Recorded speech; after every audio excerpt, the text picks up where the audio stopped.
لا يحب الله الجهر بالسوء من القول إلا من ظلم، وكان الله سميعا عليما. إن تبدوا خيرا أو تخفوه أو تعفوا عن سوء فإن الله كان عفوا قديرا. إن الذين يكفرون بالله ورسله ويريدون أن يفرقوا بين الله ورسله ويقولون نؤمن ببعض ونكفر ببعض ويريدون أن يتخذوا بين ذلك سبيلا، أولئك هم الكافرون حقا، وأعتدنا للكافرين عذابا مهينا. والذين آمنوا بالله ورسله ولم يفرقوا بين أحد منهم أولئك سوف يؤتيهم أجورهم، وكان الله غفورا رحيما. يسألك أهل الكتاب أن تنزل عليهم كتابا من السماء فقد سألوا موسى أكبر من ذلك فقالوا أرنا الله جهرة فأخذتهم الصاعقة بظلمهم ثم اتخذوا العجل من بعد ما جاءتهم البينات فعفونا عن ذلك وآتينا موسى سلطانا مبينا. ورفعنا فوقهم الطور بميثاقهم وقلنا لهم ادخلوا الباب سجدا وقلنا لهم لا تعدوا في السبت وأخذنا منهم ميثاقا غليظا. فبما نقضهم ميثاقهم وكفرهم بآيات الله وقتلهم الأنبياء بغير حق وقولهم قلوبنا غلف بل طبع الله عليها بكفرهم فلا يؤمنون إلا قليلا. وبكفرهم وقولهم على مريم بهتانا عظيما، وقولهم إنا قتلنا المسيح عيسى ابن مريم رسول الله وما قتلوه وما صلبوه ولكن شبه لهم وإن الذين اختلفوا فيه لفي شك منه ما لهم به من علم إلا اتباع الظن وما قتلوه يقينا بل رفعه الله إليه وكان الله عزيزا حكيما. وإن من أهل الكتاب إلا ليؤمنن به قبل موته ويوم القيامة يكون عليهم شهيدا. فبظلم من الذين هادوا حرمنا عليهم طيبات أحلت لهم وبصدهم عن سبيل الله كثيرا وأخذهم الربا وقد نهوا عنه وأكلهم أموال الناس بالباطل وأعتدنا للكافرين منهم عذابا أليما. لكن الراسخون في العلم منهم والمؤمنون يؤمنون بما أنزل إليك وما أنزل من قبلك والمقيمين الصلاة والمؤتون الزكاة والمؤمنون بالله واليوم الآخر أولئك سنؤتيهم أجرا عظيما. إنا أوحينا إليك كما أوحينا إلى نوح والنبيين من بعده وأوحينا إلى إبراهيم وإسماعيل وإسحاق ويعقوب والأسباط وعيسى وأيوب ويونس وهارون وسليمان وآتينا داود زبورا ورسلا قد قصصناهم عليك من قبل ورسلا لم نقصصهم عليك وكلم الله موسى تكليما. رسلا مبشرين ومنذرين لئلا يكون للناس على الله حجة بعد الرسل وكان الله عزيزا حكيما. لكن الله يشهد بما أنزل إليك أنزله بعلمه والملائكة والملائكة يشهدون وكفى بالله شهيدا إن الذين كفروا وصدوا عن سبيل الله قد ضلوا ضلالا بعيدا إن الذين كفروا وظلموا لم يكن الله ليغفر لهم ولا ليهديهم طريقا إلا طريق جهنم خالدين فيها أبدا وكان ذلك على الله يسيرا يا أيها الناس قد جاءكم الرسول بالحق من ربكم فآمنوا خيرا لكم وإن تكفروا فإن لله ما في السماوات والأرض وكان الله عليما حكيما يا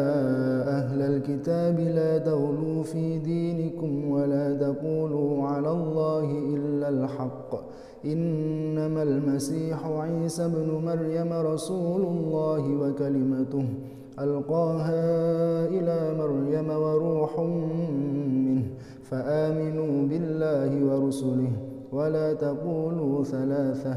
انتهوا خيرا لكم إنما الله إله واحد سبحانه أن يكون له ولد له ما في السماوات وما في الأرض وكفى بالله وكيلا لن يستنكف المسيح أن يكون عبدا لله ولا الملائكة المقربون ومن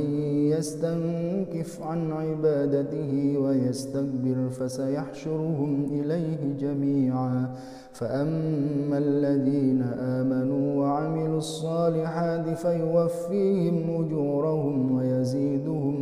من فضله وأما الذين استنكفوا واستكبروا فيعذبهم عذابا أليما ولا يجدون لهم من دون الله وليا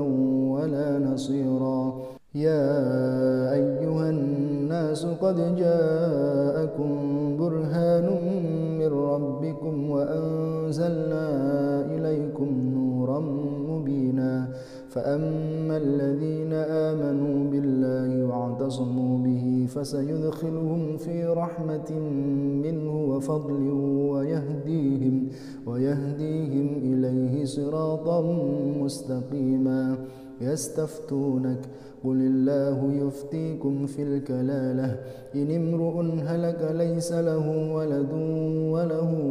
أخت فلها نصف ما ترك وهو يرثها إن لم يكن لها ولد فإن كانت اثنتين فلهما الثلثان مما ترك وإن كانوا إخوة رجالا ونساء فللذكر مثل حظ الأنثيين يبين الله لكم أن تضلوا والله بكل شيء عليم بسم الله الرحمن الرحيم يا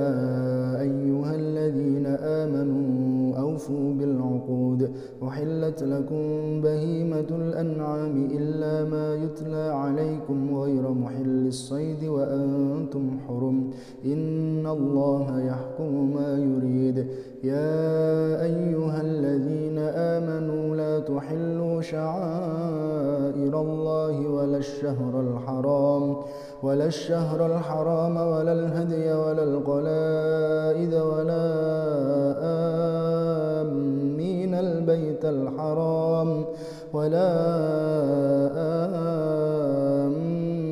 البيت الحرام يبتغون فضلا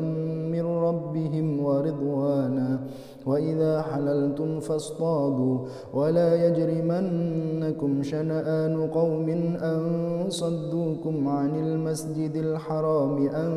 تعتدوا وتعاونوا على البر والتقوى ولا تعاونوا على الإثم والعدوان واتقوا الله إن الله شديد العقاب حرمت عليكم الميتة والدم ولحم الخنزير وما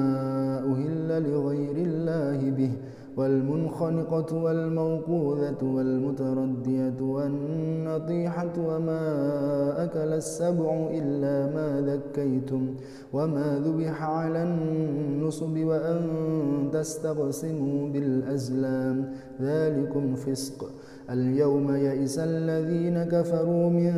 دينكم فلا تخشوهم واخشون اليوم أكملت لكم دينكم وأتممت عليكم نعمتي ورضيت لكم الإسلام دينا فمن اضطر في مخمصة غير متجانف لإثم فإن الله غفور رحيم. يسألونك ماذا أحل لهم قل أحل لكم الطيبات وما علمتم من الجوارح مكلبين تعلمونهن مما علمكم الله فكلوا مما أمسكن عليكم واذكروا اسم الله عليه واتقوا الله إن الله سريع الحساب. اليوم أحل لكم الطيبات وطعام الذين أوتوا الكتاب حل لكم وطعامكم حل لهم والمحصنات من المؤمنات والمحصنات من الذين أوتوا الكتاب من قبلكم إذا آتيتموهن أجورهن محصنين غير مسافحين ولا متخذي أخدان ومن يكفر بالإيمان فقد حبط عمله وهو في الآخرة من الخاسرين. يا أيها الذين آمنوا إذا قمتم إلى الصلاة فاغسلوا وجوهكم وأيديكم إلى المرافق وامسحوا برؤوسكم وأرجلكم إلى الكعبين وإن كنتم جنبا فاطهروا وإن كنتم مرضى أو على سفر أو جاء أحد منكم من الغائط أو لامستم النساء فلم تجدوا ماء فتيمموا صعيدا طيبا فامسحوا بوجوهكم وأيديكم منه ما يريد الله ليجعل عليكم من حرج ولكن يريد ليطهركم وليتم نعمته عليكم لعلكم تشكرون. واذكروا نعمة الله عليكم وميثاقه الذي واثقكم به إذ قلتم سمعنا وأطعنا واتقوا الله إن الله عليم بذات الصدور. يا أيها الذين آمنوا كونوا قوامين لله شهداء بالقسط ولا يجرمنكم شنآن قوم على ألا تعدلوا اعدلوا هو أقرب للتقوى واتقوا الله إن الله خبير بما تعملون. وعد الله الذين آمنوا وعملوا الصالحات لهم مغفرة وأجر عظيم والذين كفروا وكذبوا بآياتنا أولئك أصحاب الجحيم. يا أيها الذين آمنوا اذكروا نعمة الله عليكم إذ هم قوم أن يبسطوا إليكم أيديهم فكف أيديهم عنكم واتقوا الله وعلى الله فليتوكل المؤمنون. ولقد أخذ الله ميثاق بني إسرائيل وبعثنا منهم 12 نقيبا وقال الله إني معكم لئن أقمتم الصلاة وآتيتم الزكاة وآمنتم برسلي وعزرتموهم وأقرضتم الله قرضا حسنا لأكفرن عنكم سيئاتكم ولأدخلنكم جنات تجري من تحتها الأنهار فمن كفر بعد ذلك منكم فقد ضل سواء سواء السبيل فبما نقضهم ميثاقهم لعناهم وجعلنا قلوبهم قاسية يحرفون الكلم عن مواضعه ونسوا حظا مما ذكروا به ولا تزال تطلع على خائنة منهم إلا قليلا منهم فاعف عنهم واصفح إن الله يحب المحسنين ومن الذين قالوا إنا نصارى أخذنا ميثاقهم فنسوا حظا مما ذكروا به فأغرينا بينهم العداوة والبغضاء إلى يوم القيامة وسوف ينبئهم الله بما كانوا يصنعون يا أهل الكتاب قد جاءكم رسولنا يبين لكم كثيرا مما كنتم تخفون من الكتاب ويعفو عن كثير قد جاءكم من الله نور وكتاب مبين يهدي به الله من اتبع رضوانه سبل السلام ويخرجهم من الظلمات إلى النور بإذنه ويهديهم إلى صراط مستقيم لقد كفر الذين قالوا إن الله هو المسيح ابن مريم قل فمن يملك من الله شيئا إن أراد أن يهلك المسيح ابن مريم وأمه ومن في الأرض جميعا ولله ملك السماوات والأرض وما بينهما يخلق ما يشاء والله على كل شيء قدير وقالت اليهود والنصارى نحن أبناء الله وأحباؤه قل فلم يعذبكم بذنوبكم بل أنتم بشر ممن خلق يغفر لمن يشاء ويعذب من يشاء ولله ملك السماوات والأرض وما بينهما وإليه المصير يا أهل الكتاب قد جاءكم رسولنا يبين لكم على فترة من الرسل أن تقولوا ما جاءنا من بشير ولا نذير فقد جاءكم بشير ونذير والله على كل شيء قدير وإذ قال موسى لقومه يا قوم اذكروا نعمة الله عليكم إذ جعل فيكم أنبياء وجعلكم ملوكا وآتاكم ما لم يؤت أحدا من العالمين يا قوم ادخلوا الأرض المقدسة التي كتب الله لكم ولا ترتدوا على أدباركم فتنقلبوا خاسرين قالوا يا موسى إن فيها قوما جبارين وإنا لن ندخلها حتى يخرجوا منها فإن يخرجوا منها فإنا داخلون قال رجلان من الذين يخافون أنعم الله عليهم ادخلوا عليهم الباب فإذا دخلتموه فإنكم غالبون وعلى الله فتوكلوا إن كنتم مؤمنين قالوا يا موسى إنا لن ندخلها أبدا ما داموا فيها فاذهب أنت وربك فقاتلا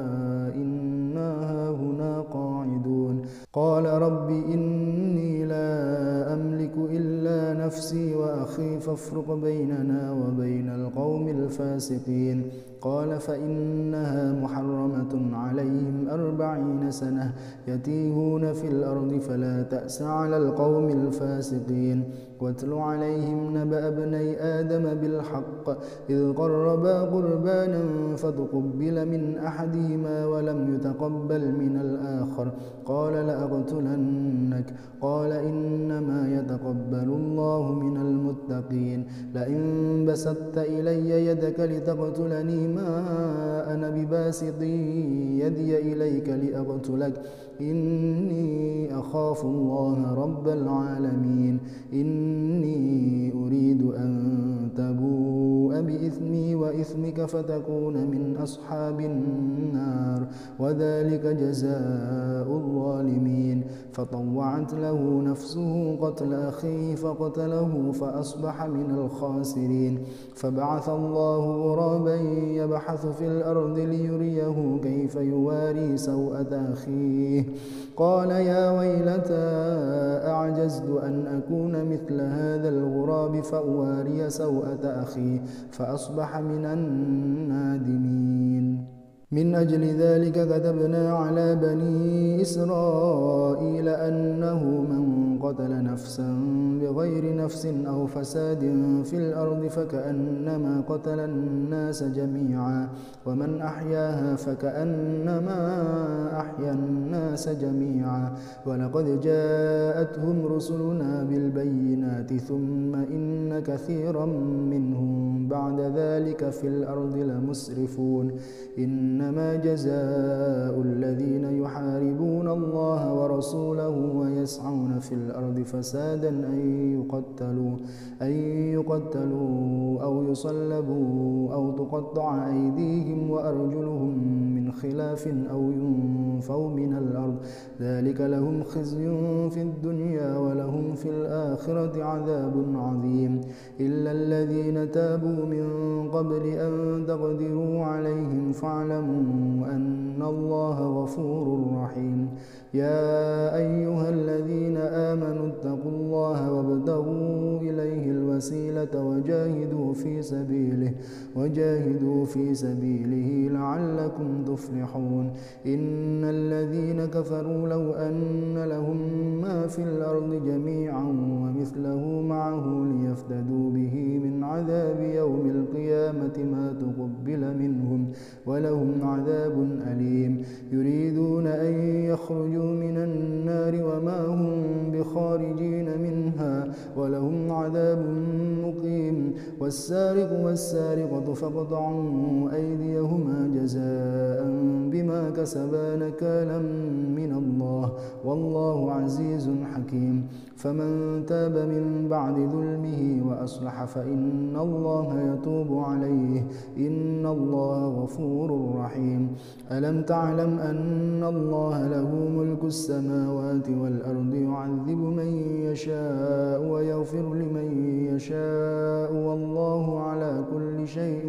قدير يا أيها الرسول لا يحزنك الذين يسارعون في الكفر من الذين قالوا آمنا بأفواههم ولم تؤمن قلوبهم ومن الذين هادوا سماعون للكذب سماعون لقوم آخرين لم يأتوك يحرفون الكلم من بعد مواضعه يقولون إن أوتيتم هذا فخذوه وإن لم تؤتوه فاحذروا ومن يرد الله فتنته فلن تملك له من الله شيئا أولئك الذين لم يرد الله أن يطهر قلوبهم لهم في الدنيا خزي ولهم في الآخرة عذاب عظيم سماعون للكذب أكالون للسحت فإن جاءوك فاحكم بينهم أو أعرض عنهم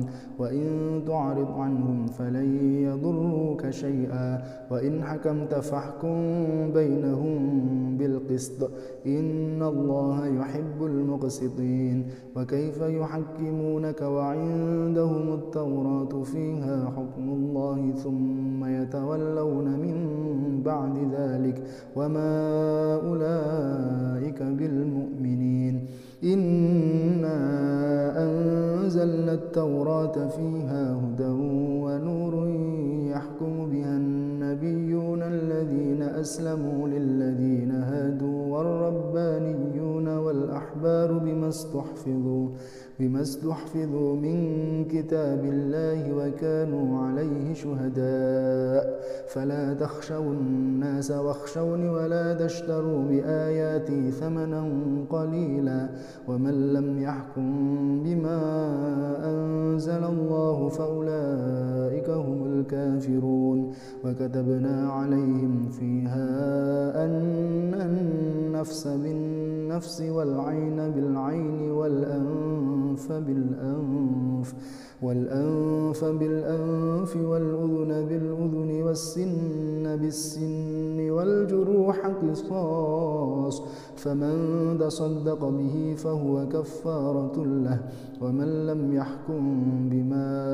أنزل الله فأولئك هم الظالمون وقفينا على آثارهم بعيسى ابن مريم مصدقا لما بين يديه من التوراة وآتيناه الإنجيل فيه هدى ونور ومصدقا لما بين يديه من التوراة وهدى وموعظة للمتقين وليحكم أهل الإنجيل بما أنزل الله فيه ومن لم يحكم بما أنزل الله فأولئك هم الفاسقون وأنزلنا إليك الكتاب بالحق مصدقا لما بين يديه من الكتاب ومهيمنا عليه فاحكم بينهم بما أنزل الله ولا تتبع أهواءهم عما جاءك من الحق لكل جعلنا منكم شرعة ومنهاجا ولو شاء الله لجعلكم أمة واحدة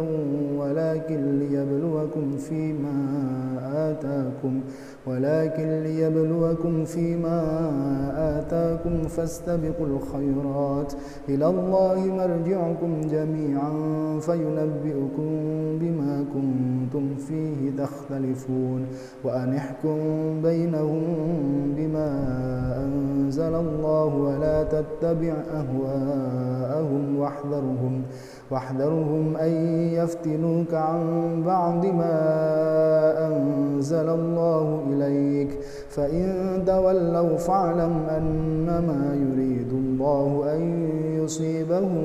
ببعض ذنوبهم وإن كثيرا من الناس لفاسقون أفحكم الجاهلية يبغون ومن أحسن من الله حكما لقوم يوقنون يا أيها الذين آمنوا لا تتخذوا اليهود والنصارى أولياء بعضهم أولياء بعض ومن يتولهم منكم فإنه منهم إن الله لا يهدي القوم الظالمين فترى الذين في قلوبهم مرض يسارعون فيهم يقولون نخشى أن تصيبنا دائرة فعسى الله أن يأتي بالفتح أو أمر من عنده فيصبحوا على ما أسروا في أنفسهم نادمين ويقول الذين آمنوا أهؤلاء الذين أقسموا بالله جهد أيمانهم إنهم لمعكم حبطت أعمالهم فأصبحوا خاسرين يا أيها الذين آمنوا من يرتد منكم عن دينه فسوف يأتي الله بقوم يحبهم ويحبونه أذلة على المؤمنين أعزة على الكافرين يجاهدون في سبيل الله ولا يخافون لومة لائم ذلك فضل الله يؤتيه من يشاء والله واسع عليم إنما وليكم الله ورسوله والذين آمنوا الذين يقيمون الصلاة ويؤتون الزكاة وهم راكعون ومن يتول الله ورسوله والذين آمنوا فإن حزب الله هم الغالبون. يا أيها الذين آمنوا لا تتخذوا الذين اتخذوا دينكم هزوا ولعبا من الذين أوتوا الكتاب من قبلكم والكفار أولياء واتقوا الله إن كنتم مؤمنين. وإذا ناديتم إلى الصلاة اتخذوها هزوا ولعبا ذلك بأنهم قوم لا يعقلون. قل يا أهل الكتاب هل تنقمون منا إلا أن آمنا بالله وما أنزل إلينا وما أنزل من قبل وأن أكثركم فاسقون. قل هل أنبئكم بشر من ذلك مثوبة عند الله من لعنه الله وغضب عليه وجعل منهم القردة والخنازير وعبد الطاغوت أولئك شر مكانا وأضل عن سواء السبيل. وإذا جاءوكم قالوا آمنا وقد دخلوا بالكفر وهم قد خرجوا به والله أعلم بما كانوا يكتمون. وترى كثيرا منهم يسارعون في الإثم والعدوان وأكلهم السحت لبئس ما كانوا يعملون. لولا ينهاهم الربانيون والأحبار عن قولهم الإثم وأكلهم السحت لبئس ما كانوا يصنعون. وقالت اليهود يد الله مغلولة غلت أيديهم ولعنوا بما قالوا بل يداه مبسوطتان ينفق كيف يشاء وليزيدن كثيرا منهم ما أنزل إليك من ربك طغيانا وكفرا وألقينا بينهم العداوة والبغضاء إلى يوم القيامة كلما أوقدوا نارا للحرب أطفأها الله ويسعون في الأرض فسادا والله لا يحب المفسدين. ولو أن أهل الكتاب آمنوا واتقوا لكفرنا عنهم سيئاتهم ولأدخلناهم جنات النعيم. ولو أنهم أقاموا التوراة والإنجيل وما أنزل إليهم من ربهم لأكلوا من فوقهم ومن تحت أرجلهم منهم أمة مقتصدة وكثير منهم ساء ما يعملون. يا أيها الرسول بلغ ما أنزل إليك من ربك وإن لم تفعل فما بلغت رسالته والله يعصمك من الناس إن الله لا يهدي القوم الكافرين. قل يا أهل الكتاب لستم على شيء حتى تقيموا التوراة والإنجيل وما أنزل إليكم من ربكم وليزيدن كثيرا منهم ما أنزل إليك من ربك طغيانا وكفرا فلا تأس على القوم الكافرين. إن الذين آمنوا والذين هادوا والصابئون والنصارى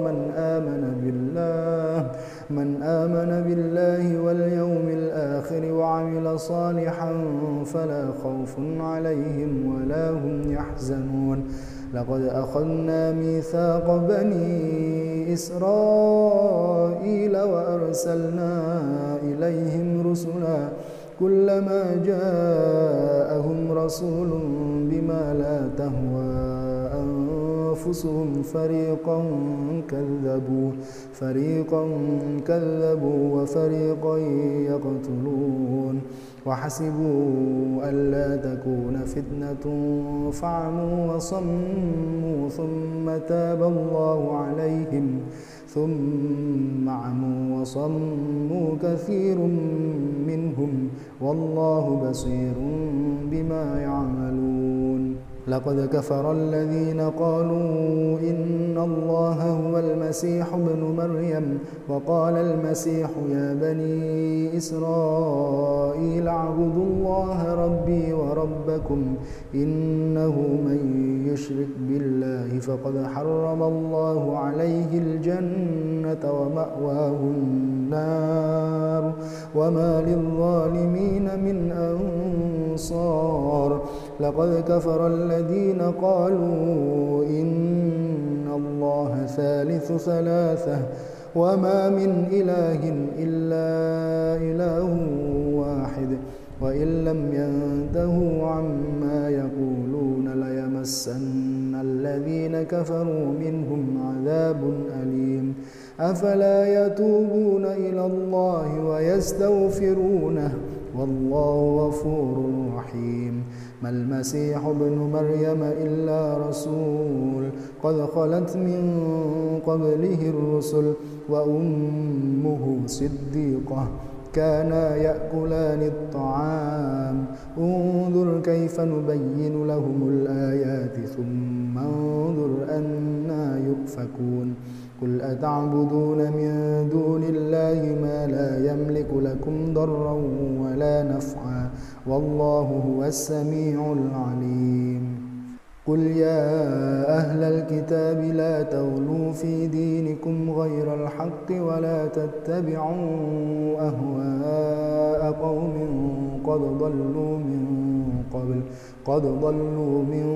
قبل وأضلوا كثيرا وضلوا عن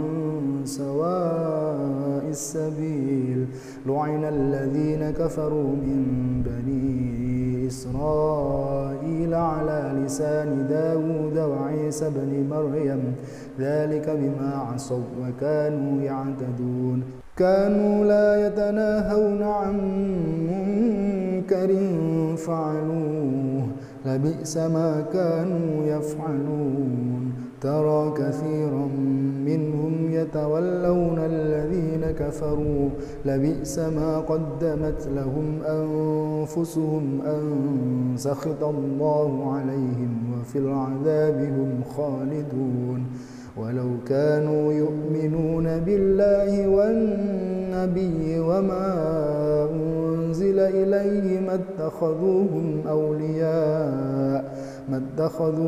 أولياء ولكن كثيرا منهم فاسقون. لتجدن أشد الناس عداوة للذين آمنوا اليهود والذين أشركوا ولتجدن أقربهم مودة للذين آمنوا الذين قالوا إنا نصارى ذلك بأن منهم قسيسين ورهبانا وأنهم لا يستكبرون.